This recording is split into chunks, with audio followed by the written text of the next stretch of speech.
Operation Sindoor వల్ల మన దేశానికి సంబంధించిన విలువైన విషయాలు బయటకొచ్చాయి. ప్రపంచంలోనే అత్యంత పవర్ఫుల్ మిలిటరీ కలిగిన దేశంగా భారత్ అవతరించింది.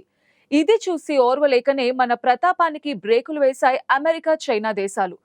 ముఖ్యంగా మన దేశం, రష్యా కలిసి రూపొందించిన బ్రహ్మోస్ క్షిపణి ఇప్పుడు పాకిస్తాన్ పాలిట బ్రహ్మాస్త్రమై వారి గుండెల్లో గుబులు రేపడమే కాకుండా అత్యంత సీక్రెట్ పరమాణు కేంద్రాన్ని బద్దలు కొట్టింది.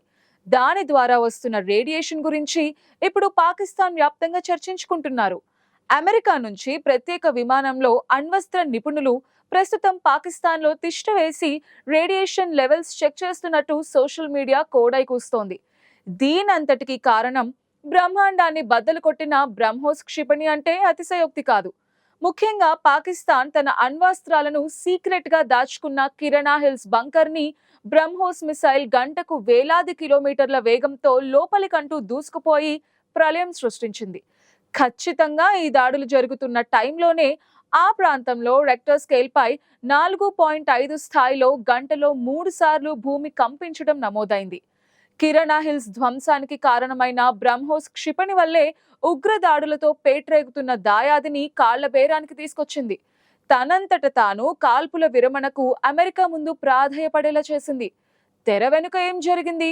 పెహల్గాంలో ఉగ్రవాదుల దాడికి ప్రతీకారంగా భారత్ ప్రారంభించిన ఆపరేషన్ సింధూర్ 3 రోజులకే ఎలా ముగిసింది?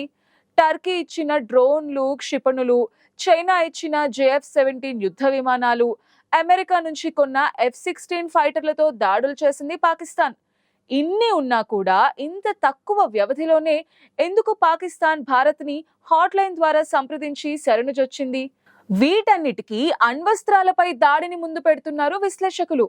భారత్ పై భీకర దాడులకు దిగుతామని భీష్మ ప్రతిజ్ఞ చేసిన పాక్ సైన్యాధికారులు తోక ముడిచి కాల్పుల విరమిద్దామంటూ ఇండియాని వేడుకున్నారు.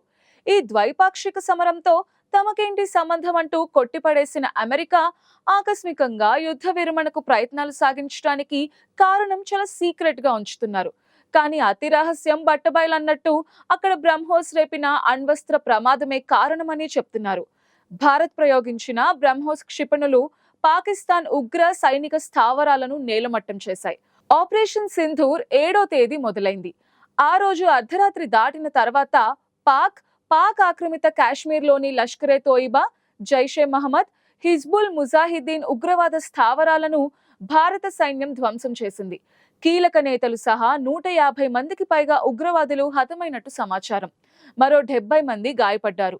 కేవలం 25 నిమిషాల ఆ ఆపరేషన్ అప్పటికి మాత్రం కేవలం ఉగ్ర స్థావరాల ధ్వంసం వరకే పరిమితమైంది.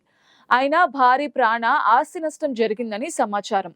8వ తేదీ అర్ధరాత్రి తర్వాత పాక్ సైన్యం ప్రతీకారంగా భారతీయ సైనిక స్థావరాలపై క్షిపణులు, వందల సంఖ్యలో డ్రోన్లతో దాడికి విఫలయత్నం చేసింది.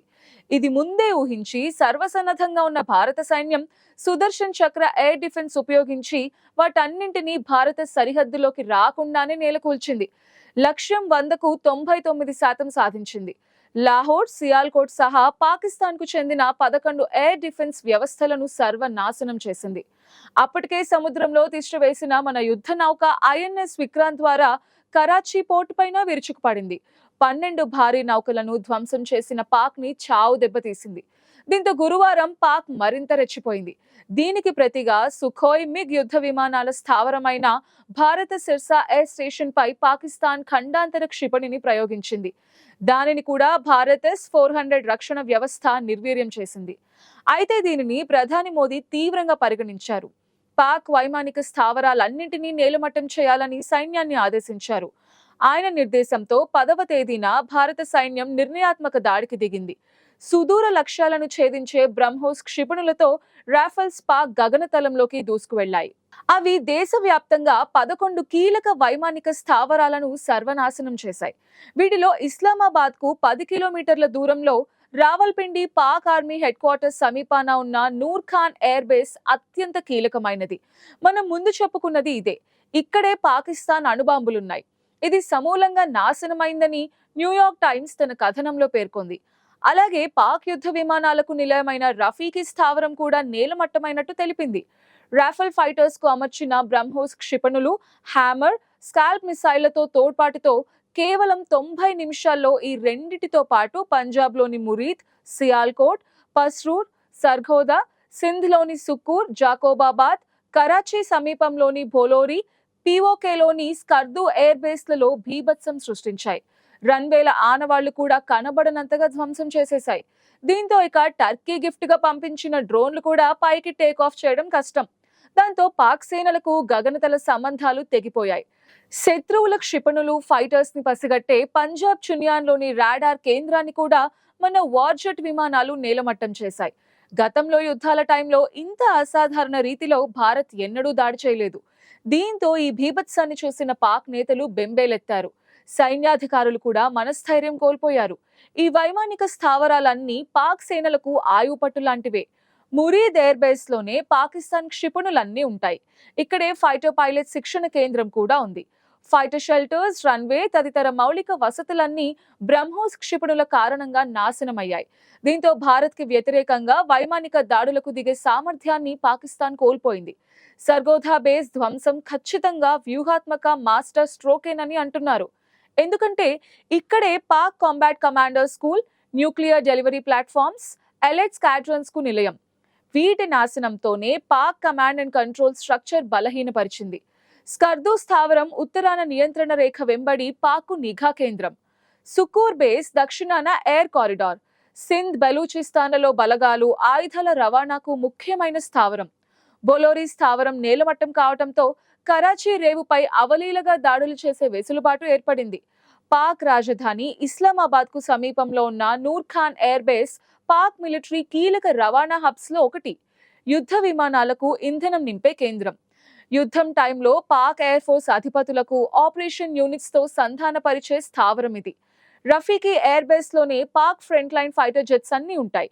దీనికి కూతవేటు దూరంలోనే పాక్ అణ్వస్త్రాలను సంరక్షించే strategic plans division headquarters కూడా ఉంది. అయితే అన్నిటికంటే ఇంపార్టెంట్, ఇప్పుడు ప్రపంచం మొత్తం దృష్టంతా రఫీకి, నూర్ ఖాన్ ఎయిర్ బేస్ల పైనే ఉంది. ఎప్పుడైతే బ్రహ్మోస్ క్షిపణులు వీటిని నాశనం చేశాయో అమెరికా కలవరం ఒక్కసారిగా పతాక స్థాయికి చేరిందని న్యూయార్క్ టైమ్స్ తెలిపింది. తదుపరి దాడిలో భారత్ తమ అణు కమాండ్ కంట్రోల్ మౌలిక వసతులను టార్గెట్ చేయబోతోందని పాక్ రక్షణ నెట్వర్క్లు కూడా హడావిడిగా పరస్పరం పెద్ద ఎత్తున హై అలర్ట్ సందేశాలు పంపుకోవడాన్ని భారత్ నిఘా సంస్థలు గుర్తించాయి. ఇదే టైంలో పాక్ నాయకత్వం అత్యవసర జోక్యానికి అమెరికాను అభ్యర్థించింది. ఎప్పుడైతే వ్యూహాత్మక అణు కేంద్రాలపై భారత్ దాడి చేసి చేజిక్కించుకోనుందన్న సమాచారం రాగానే అమెరికా అలర్ట్ అయింది. అధ్యక్షుడు ట్రంప్ ఆదేశాలతో ఆ దేశ విదేశాంగ మంత్రి మార్కో రూబియో శుక్రవారం వేకువజామున నేరుగా పాక్ ఆర్మీ చీఫ్ మునీర్తో ఫోన్లో మాట్లాడారు. పాక్ ప్రధాని షరీఫ్ మాటలను పాకిస్తాన్ ఆర్మీ చీఫ్ లక్ష్య పెట్టడం లేదు. తక్షణమే వెనక్కి తగ్గాలని, కాల్పుల విరమణకు అంగీకరించాలని, లేదంటే భారత్ మరింత భీకరంగా దాడి చేస్తుందని, పాక్ అణ్వస్త్ర కేంద్రాలన్నింటినీ చేజిక్కించుకుంటుందని రూబియో హెచ్చరించారు. దాంతో విధి లేక మునీర్ ఇందుకు అంగీకరించారు. ఇన్నింటికీ కారణం బ్రహ్మోస్ మిసైల్. దీని గొప్పతనాన్ని గుర్తించిన ప్రపంచ దేశాలు బ్రహ్మోస్ క్షిపణిని కొనేందుకు ఇంట్రెస్ట్ చూపిస్తున్నారు.